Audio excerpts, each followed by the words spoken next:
Hello everyone, welcome to the daily newspaper analysis for UPSC exam. जैसा कि हम daily newspaper की analysis करते हैं, जो भी एग्जाम पॉइंट ऑफ व्यू से न्यूज़ होती है उनको हम देखते हैं।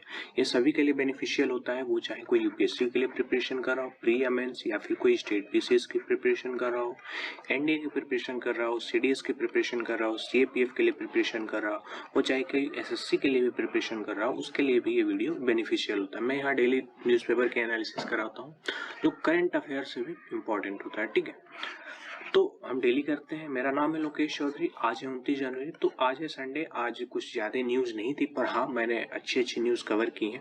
साथ ही साथ मैंने स्टैटिक पोर्शन को भी ऐड किया है इसमें, और जो भी लिंक्स हैं उनको हम कनेक्ट करने की कोशिश करेंगे जो भी उससे रिलेटेड है। ठीक है, चलिए शुरू करते हैं। तो पहली खबर ये है, दिल्ली से आ रही है। जैसे कि हमने अभी 26 जनवरी मनाया, रिपब्लिक डे सेलिब्रेट किया, उसके बाद होता यह है कि मुगल गार्डन की खोल दिया जाता है। तो मुगल गार्डन यानी कि हमारे राष्ट्रपति भवन के सामने जो एक गार्डन है, उसका नाम है मुगल गार्डन, जो कि लुटियंस ने बनाया था।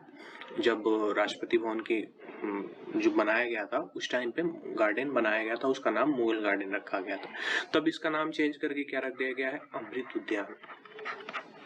ठीक है, अगर हम दिल्ली की बात करें तो अभी दिल्ली में क्या चल रहा है, दिल्ली की अगर हम बात करें तो दिल्ली न्यूज में था अभी कर्तव्य पथ की वजह से, जहाँ पे परेड हुई हमारी 26 जनवरी की। ठीक है, सेंट्रल विस्टा नया पार्लियामेंट बना है हमारे यहाँ, सेंट्रल विस्टा से हुआ है। और G20 की भी मीटिंग हुई है वहाँ पे। ठीक है, जिसकी वजह से रेनोवेशन वगैरह का काम चल रहा है। और जो दिल्ली को अगर बात करें तो दिल्ली को बनाया किसने था, डिजाइन किसने किया था, एडवर्ड लुटियंस ने।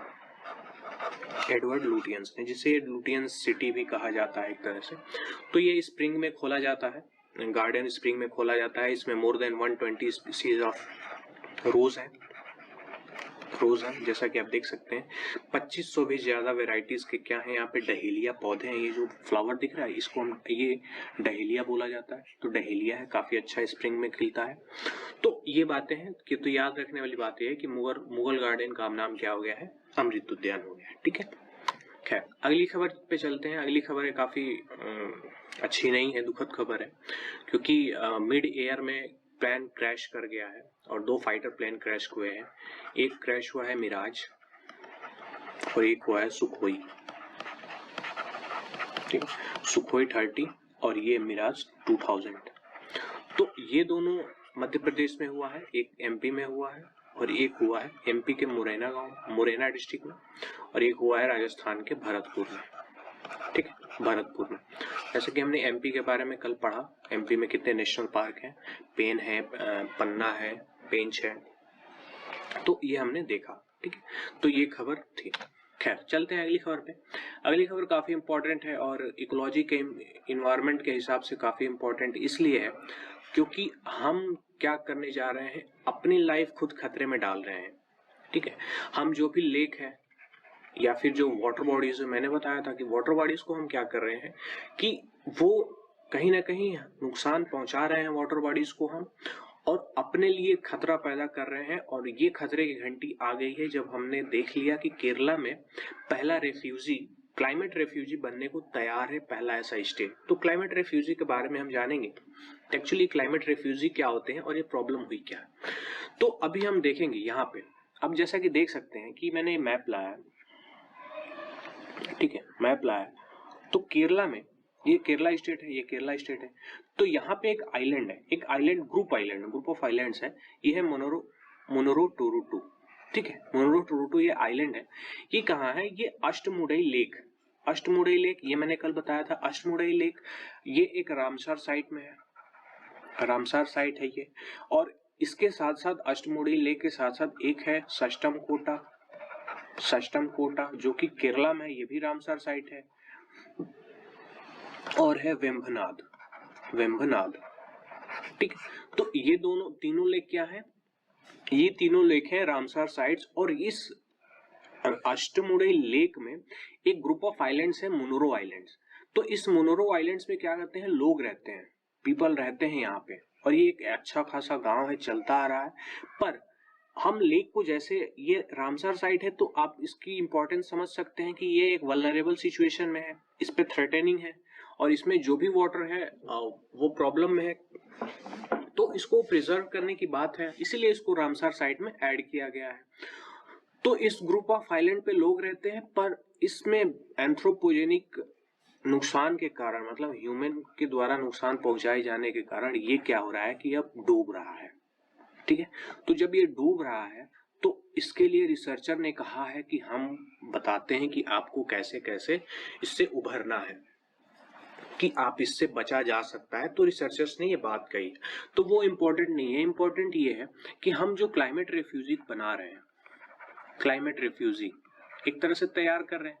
क्लाइमेट रेफ्यूजी की बात करें तो यहाँ के जो लोग हैं वो तो अब अलग शिफ्ट होंगे, माइग्रेट करेंगे यहाँ से, तो एक तरह से ये रेफ्यूजी होंगे, ये अपना घर बार छोड़ के बाहर आएंगे, दूसरे देश दूसरी प्लेस पे आएंगे, इनको रखा जाएगा, हैबिटेट किया जाएगा, पर वो एक क्लाइमेट रेफ्यूजी तैयार कर रहे हैं हम एक तरह से।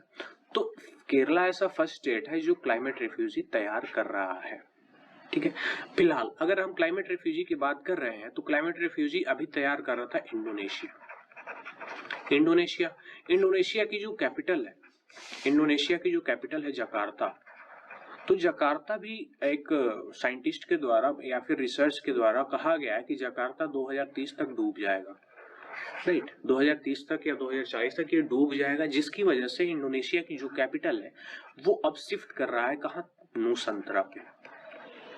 ठीक, तो जो अब इंडोनेशिया की कैपिटल होगी वो कहाँ होगी, नुसंतरा होगी। तो एक तरीके से इंडोनेशिया ने भी क्या किया, क्लाइमेट रेफ्यूजी तैयार किया। और क्लाइमेट रेफ्यूजी की अगर और बात कर रहे हैं तो लास्ट ईयर एक टोंगा आइलैंड आपको याद होगा, तो इसमें कहाँ, पैसिफिक ओशन में है ये, तो पैसिफिक ओशन में है। यहाँ पे सुनामी आई थी, अर्थक्वेक हुआ था। क्यों हुआ था, वोल्केनो फटा था। ठीक है, वोल्केनो फटा था जिसकी वजह से अर्थक्वेक आया। अर्थक्वेक आने की वजह से फिर क्या आ गई, सुनामी आई। तो यहाँ पे 2 आइलैंड थे, टोंगा में 2 आइलैंड थे। एक ही आइलैंड था टोंगा, पर जब सुनामी आई तो क्या हुआ कि ये दोनों आइलैंड अलग अलग हो गए। तो यहाँ के जो लोग हैं इन्होंने ये भी क्या हुआ, क्लाइमेट रेफ्यूजी हुए। तो कोई भी लोग जो क्लाइमेट के हिसाब से अपने माइग्रेशन के लिए मजबूर होते हैं और अपने घर बार छोड़ते हैं, वो कहलाते हैं क्लाइमेट रेफ्यूजी।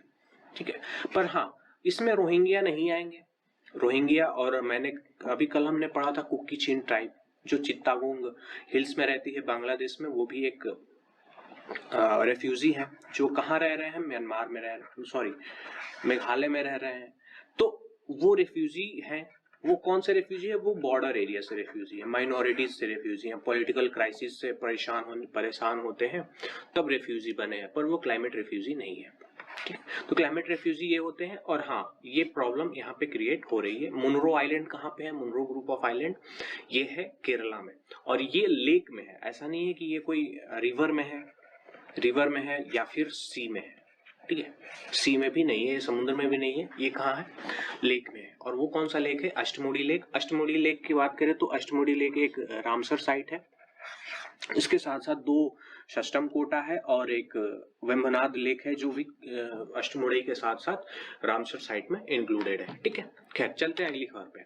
अगली खबर है अरुणाचल से, काफी इंपॉर्टेंट है। जैसा कि संडे को कोई साइंस की न्यूज आती है, डिस्कवरी वगैरह की आती है द हिंदू में, तो यहाँ पे एक नोबल्स हेलेन नाम का एक बटरफ्लाई खोजा गया है। और ये इंडिया का सबसे नया बटरफ्लाई इसलिए है ताकि क्योंकि ये गायब हो चुका था, और ये कहाँ चला गया था, लाओस, कंबोडिया वगैरह में, चाइना, लाओस और कंबोडिया में ये पाया जा रहा था। ठीक है, पर रिसेंटली नामडाफा नेशनल पार्क में इसे देखा गया है और इसे पाया गया है। ठीक है, तो अगर हम बात करें नोबल्स हाइलैंड की, तो ये ऐसा दिखता है। इस पे क्या है, ब्लैक कलर का है, और इस पे 2 व्हाइट स्पॉट्स हैं, तो ये बहुत इंपॉर्टेंट है।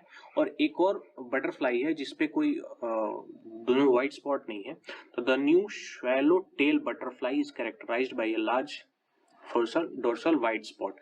और इसकी अगर हम बायोलॉजिकल नेम की बात करें तो वो है पेपिलियो नोबिलाई। ठीक है, तो ये कहाँ पाया गया है, ये अरुणाचल प्रदेश में पाया गया है। और अरुणाचल प्रदेश अभी काफी न्यूज में था, जैसे कि अभी तवांग में क्लैशेस हुए थे, और अपर सियांग, याद आया, अपर सियांग में हम क्या बना रहे हैं, एक डैम बना रहे हैं। ठीक है, डैम बना रहे हैं, करीब 600 मेगावाट का वो इलेक्ट्रिसिटी प्रोड्यूस करेगा। एनीवेज, और अगर हम बात करें तो तवांग में क्लैश हुए थे, जिसकी वजह से हमने सेला पास को इनॉग्रेट किया था, डिफेंस मिनिस्ट्री ने इनॉग्रेट किया था, क्योंकि 24/7 जो कनेक्टिविटी है तवांग से वो बनी रहेगी। तो इस वजह से अरुणाचल प्रदेश न्यूज में था। बहरहाल, अगर हम अरुणाचल प्रदेश की बात करें तो जहां नामदाफा की बात कर रहे थे, जहां पे पाया गया है वो ये एरिया है, राइट, ये दूसरा वाला है, ये है Namdapha area, Namdapha national park. अगर हम नामदाफा के बारे में बात करें तो ये India's eastern most national park है, क्योंकि ये सबसे ईस्ट में पाया जाता है। तो अगर क्रोनोलॉजिकली अगर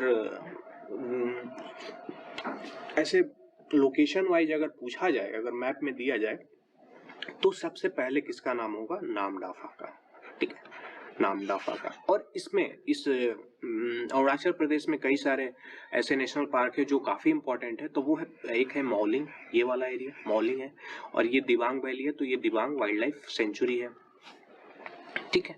और ये एक है, इसके नामदाफा के ठीक ऊपर है कामलांग, ये भी इंपॉर्टेंट है, ठीक है। आगे हम देखते हैं, इसमें है, फिर मैं लिस्ट भी लेके आया हूँ।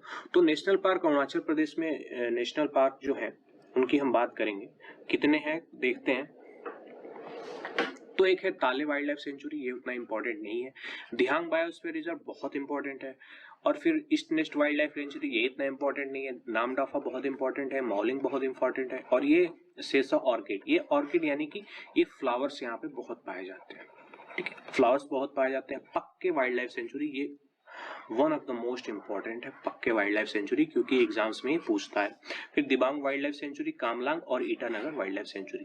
ये ईटानगर उतना इंपॉर्टेंट नहीं है जितना Kamlang wild life sanctuary important है, ठीक है। तो ये थी कुछ अरुणाचल की बातें, और हमने देखा कि अरुणाचल में क्या क्या पाए जाते हैं। खैर, चलते हैं अगली खबर पे।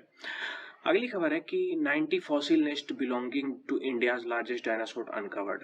हुआ यह है कि जो डायनासोर थे, तो उनके जो नेस्ट थे, उनके फॉसिल्स के तौर पे उनको ढूंढा गया है। और ये कहाँ ढूंढा गया है? नर्मदा वैली में, ये ढूंढा गया है नर्मदा वैली में, ठीक है, नर्मदा वैली में ये ढूंढा गया है।